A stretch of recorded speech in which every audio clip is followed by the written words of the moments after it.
بسم اللہ الرحمن الرحیم اللہم صلی علی سیدنا و مولانا محمد النبی الامی وعلیہ وصحبہ بارک وسلم صلاۃً و سلاماً علیہ۔ میں سید نعیم الدین، میرا چینل ہے سید نعیم الدین کی سدا بہار باتیں۔ تو یہ چینل ہے سدا بہار باتیں، اس میں میں ڈال رہا ہوں اولیاء اللہ کے بارے میں، مجلد ثانی رضا کے بارے میں ڈال رہا ہوں۔ اللہم صلی علی سیدنا و مولانا محمد النبی الامی وعلیہ وصحبہ بارک وسلم۔ پارٹ 5، تاریخ میں ملتا،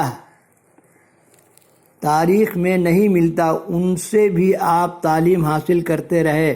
امام صاحب مرند من ایک بزرگ سے، اسی طرح ایک اور بزرگ جن کا نام تاریخ میں نہیں ملتا، ان سے بھی آپ تعلیم حاصل کرتے رہے۔ 900 سال پرانی باتیں ہیں یہ۔ امام صاحب مرند کہ قاضی محی الدین کے والد سے بھی فقہ کی تعلیم حاصل کرتے رہے۔ اس کے بعد آپ نے علم حکمت کی طرف توجہ دی۔ آخر میں آپ رے واپس تشریف لائے اور حضرت مجدد جیلی جو ایک بہت ہی نامور استاد تھے، یہ سب جگہ جو ہے عراق اور بغداد کا علاقہ ہے، ان میں سے تعلیم حاصل کرتے رہے۔ بعد مرغہ میں حضرت مجدد جیلی کو لایا گیا تو حضرت امام رازی بھی ان کے ساتھ مرغہ میں چلے آئے اور ایک لمبا عرصہ تک مرغہ میں حضرت مجدد جیلی کے ساتھ رہے اور علم کلام و علم حکمت میں ان سے اسباق لیتے رہے۔ حضرت امام زاری کی ابتدائی زندگی سخت مفلسی، تنگ دستی اور قسم پرسی میں گزری تھی۔ آپ نے حصول علم سے فراغت کے بعد کئی ایک طویل سفر بھی کیے، لیکن تنگی کی بنا پر آپ کو دوران سفر مالی پریشانیوں کا سامنا کرنا پڑا۔ اسی پریشان کن مسافرت میں ایک مرتبہ آپ بہت مشہور طبیب شقطہ الدین شرف الاسلام عبد الرحمن بن عبد الکریم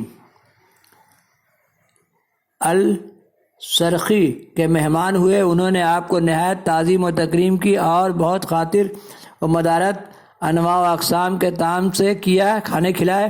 حضرت امام صاحب نے ان کے شکریہ میں قانون شیخ کے متعلق الفاظ کی شرح کی اور اس شرح کو ان کے نام سے منسوب کر دیا اور اس کے مقدمے میں ان کی بڑی تعریف و توصیف کی اور لکھا کہ اس علم و فضل کے ساتھ انہوں نے مجھے پر بہت احسانات کیے۔ زمانے قدیم اور دوران سفر میں میری فالق البالی اور اصلاح حالی سے ان کو کے قلب کا تعلق رہا۔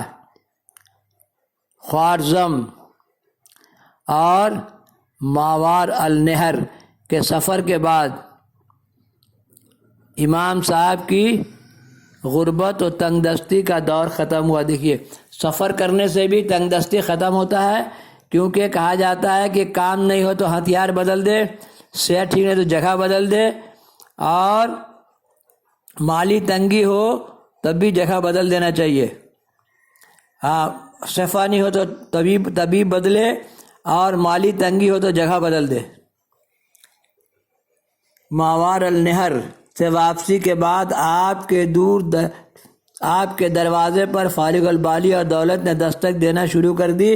اس واقعے کا پس منظر یوں ہے کہ رے میں ایک بہت ہی دولت مند طبیب رہتا تھا، اس کی 2 لڑکیاں تھیں۔ اچانک وہ طبیب بیمار پڑ گیا، باوجود ہزاروں کوشش اور علاج کے اس کو شفا نہ ہو سکی اور موت اس کے دروازے پر دستک دینے لگی۔ مرنے سے پہلے اس طبیب حاذق نے اپنی دونوں بیٹیوں کی شادی حضرت امام صاحب کے دونوں لڑکوں سے کر دی۔ یہ بھی طبیب تھے۔ اس طور پر اس دولت مند طبیب کی ساری دولت اور زمین جائیداد حضرت امام زاری کے گھر منتقل ہو گئی، اور پروردگار عالم نے ان کی تنگ دستی اور پریشانی کو ختم کر کے رئیس بنا دیا۔ اللہم صلی علی سیدنا و مولانا محمد النبی الامی وعلیہ وصحبہ بارک وسلم۔ داماد بھی بیٹا ہوتا ہے، داماد کو سجانا سنوارنا چاہیے، کیونکہ اس کے پاس آپ کی بیٹیاں رہتی ہے. اللہم صلی علی سیدنا مولانا محمد النبی الامی والہ و صحابہ بارک وسلم سے ڈالیں گے. پارٹ 6 یہ مجد علی ثانی رضی اللہ تعالیٰ کے خاندان کے حالات و واقعات ہیں. اب آہستہ آہستہ ہم لوگ پہنچیں گے. اور مجدد علی ثانی ہندوستانی میں پیدا ہوئے. اللہم صلی علی سیدنا مولانا محمد النبی الامی والہ و صحابہ بارک وسلم صلاۃ و سلام علیک یا رسول اللہ صلی اللہ علیہ وسلم. یہ کتاب جو ہے مجدد علی ثانی شیخ احمد فاروقی سرہندی کی کہانی ہے. یہ ہے نا. تو یہ ان کے خاندانی حالات و واقعات چل رہے ہیں ابھی. پھر وہ تمام واقعات آ جائیں گے تو اولیاء اللہ کا پاور دیکھیے اور اللہ کی دین اور اللہ کی حکمت. اللہم صلی علی سیدنا مولانا محمد. ایسی بہت ساری کتابیں میرے پاس ہیں. یہ کتابیں ضائع ہو جاتی اس طرح سے پوشیدہ ہو جاتی پھینکا جاتی. اللہ تعالیٰ کرم ہے کہ یہ وائی فائی مل گیا. میں اسے وائی فائی میں ڈال دے رہا ہوں. سنیے سنائیے دیکھیے لائک کیے شیئر کیجیے گھنٹی بجائیے سارے عالم میں پھیلائیے. اپنی مادری زبان میں ڈالیے لوکل زبان میں ڈالیے انگریزی میں ڈالیے اور ان چیزوں کو پائندہ باد کر دیجیے. اللہم صلی علی سیدنا مولانا محمد النبی الامی والہ و صحابہ بارک وسلم صلاۃ و سلام. اولیاء را ہست قدرت آزلا تیر جستہ باز گردان دازرہ.